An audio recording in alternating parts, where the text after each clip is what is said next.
Magkano nga ba ang ginastos natin sa all-inclusive resort stay natin sa Mexico? Ngayon, ibibigay natin yung full details.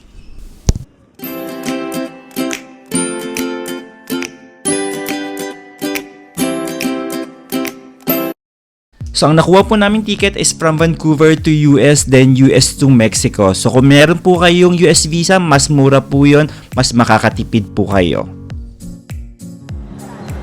Dumating na nga kami dito sa may international airport ng Cancun, Mexico. So, 45 minutes away siya from the airport dun sa mismong resort. So, para safe, dun na kami nag-rent ng van sa mismong resort. So, $200 siya, round trip na.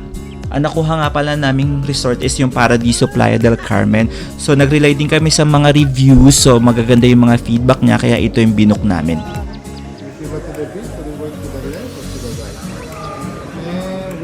So, ito na nga po yung ating room tour. So, ang nakuha po namin is yung junior suite. So, 250 po siya a day per person.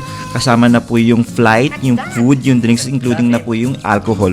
So, makikita nyo po, napaka-spacious po ng place. Meron pong toilet and bath. Nandyan po yung jacuzzi. Libre na rin po siya. So, meron po kayong available na dresser. So, ang kagandahan po ay meron po silang plancha at hindi nyo po kailangan magsuot ng mga lokot na damit. So, since meron po mga restaurant na kailangan po is formal yan, pwede nyo po siyang gamitin. All-inclusive po siya, lahat po ng laman sa ref, including yung mga alcohol po is libre po siya. So, nire-refillan po nila every morning.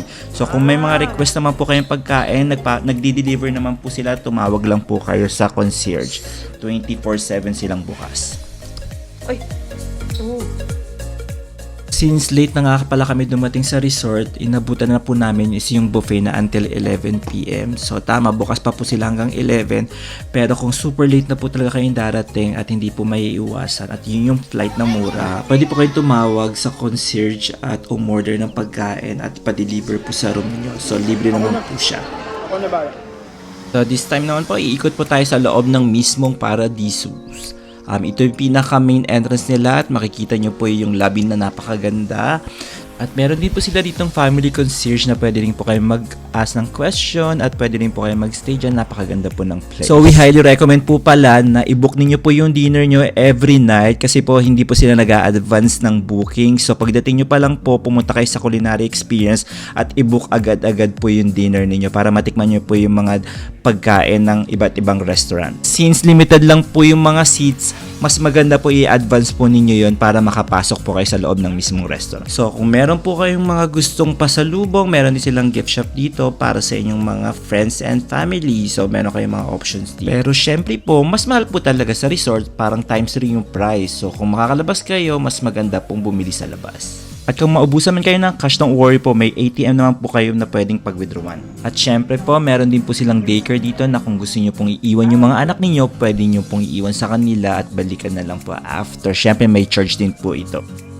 So ito nga yung pinaka-center ng resort. Nandito po kung may nakalimutan kayong swimmer gear, meron po silang shop dito na pwede kayong bumili. Nandito rin sa gitna yung mismong Respresso na nag-ooperate ng 24/7. So meron silang siniserve na hot and cold drinks. Meron din po sila rito mga cookies, Sanchez, paninis. Syempre free din po siya, kasama po yan sa mga binayad niyo. So anytime pwede po kayong umorder dyan. Nandito rin pala sa center ng resort is yung 12-vet ice cream na I highly recommend na itry nyo po na everyday po tikman nyo po yung mga iba-ibang flavor. Napakasarap niya compared dun sa mismong buffet. Yung resort pala ay may dalawang international buffet restaurant. Isa dito yung Naus na nagsiserve ng breakfast, lunch, at dinner na pwede yung mga kids. Dito nga kami kumain nang dumating kami dito kasi since open sila until 11 p.m. So since international buffet naman po siya, may mga variety naman ng food katulad po ng mga sausages. Meron po silang omelette, hash brown, mga potatoes na pwede po ninyong kainin. May mga pancakes din po for kids. Since nandito tayo sa Mexico, hindi natin dapat palagpasin yung mga authentic food nila katulad ng fish tacos na napakasarap. Meron silang chicken tacos dito, meron silang enchiladas, tamales, burrito, at meron din po silang napakasarap na mga sauces. Lalong-lalo na yung green sauce nila at saka yung yellow sauce, napakasarap. Huwag niyo pong papalagpasin na tikman yun. Siyempre po, iba-iba din po yung mga handa nila sa lunch time at saka sa dinner time. So ito po yung mga ibang variety ng food during lunch and dinner. So, para sa mga tao naman na concern is yung washroom, malinis po yung washroom nila at maganda. Ito po yung isa sa mga restaurant na merong bayad. Ito po yung lunch box. So, pwede din kayong kumain dyan pero with charges po. So, iikot na nga tayo sa mismong loob ng resort. So, ito na po yung pinaka main pool nila. At makikita nyo na po na napakaganda ng area at saka ng place. At syempre po, wag po natin kakalimutan na napakababait po ng mga staff at napaka-friendly rin po nila. So, dyan meron po tayo yung mga pang kids pool at saka pang adult pool. Sa pool area din po, meron din po dyang snack bar na pwede kayong umorder. Kung nagugutom kayo, pwede rin pong mga alcohol juices tsaka mga pop. So, ayan. So, nakikita nyo naman po, pwede kayo din kumain. May mga cabanas na pwede po kayo magstay. Meron din palang mga staff na lumalapit sa mga cabanas at nagtitake ng order. Pero syempre, wag po natin kalimutan magbigay ng mga tip para madali tayong tandaan at hindi makalimutan ang ating mga order.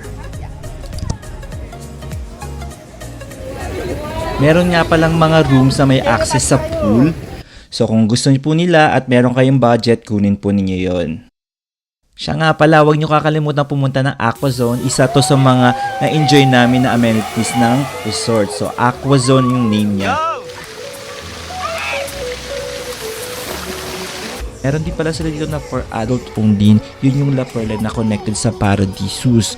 So, kung wala naman kayong bata, pwede kayong mag-stay. Meron din silang mga activities doon na for adults only. So, pwede nyo itry. Just to be aware po, may mga kuwati po sa paligid o yung tinatawag nilang Mexican raccoon. So, mga socialite animals po sila. Wag lang po natin sila pakikilamanan. So, mababait naman po sila. Although marami pong amenities yung resort, so wag po natin kakalimutan na i-maximize yung mga amenities na nasa room natin. Tulad ng jacuzzi. During the night po, ito po yung makikita po nila kung ang napili po nilang room is amenity view. So kung meron po kayong ganitong view, ibig sabihin mas mahal po yung room na napili ninyo. Tulad nga po na na-recommend ko po kanina, so magpabook po kayo ng iba-ibang restaurant para matikman nyo po yung iba't ibang lasa ng pagkain. Nung unang gabi ay nasa buffet kami, ngayon naman nasa Cielo Restaurant kami ngayon. Kaya sumunod na gabi naman po, nasa Capella Restaurant kami. So makikita nyo po, napakaganda naman po ng location din. At masasarap din yung food. So ito nga po yung kinain namin. So 3 main courses po siya. Meron po siyang api, main course, tsaka yung dessert. So syempre libre pa rin po yung mga alcohol or mga juices or any pop na gusto nyo inumin.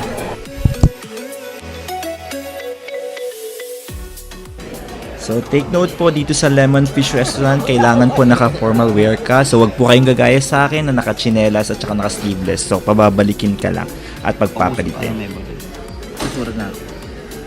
So, dito po sa Flora Restaurant, marami pong lamok. So, take note po, magdala po kayo ng insect repellent. So, for our last night po, kumain po kami sa Bana Restaurant. Sa hibachi style po siya, napakagandang end ng trip na to. So ito yung pinaka-last na din. Every night din pala meron silang mga night performance na ginagawa. Tulad niyan. So regularly every night din sa North Bar meron silang mga dance, may mga shows. So hindi kayo talaga mag-bored every day, anytime. After ng activity sa North Bar, pwede po kayong makiparty sa Velvet Night Club. So, pwede pong uminom, makiparty, pero bawal po ang mga bata at mga bagets.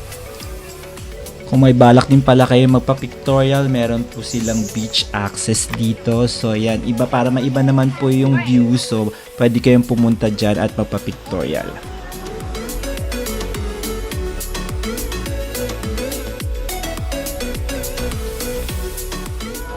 Kung merong enough time po kayo, pwede kayong lumabas, mag-rent na lang po kayo ng taxi or van para makapunta po kayo sa ibang place ng Mexico.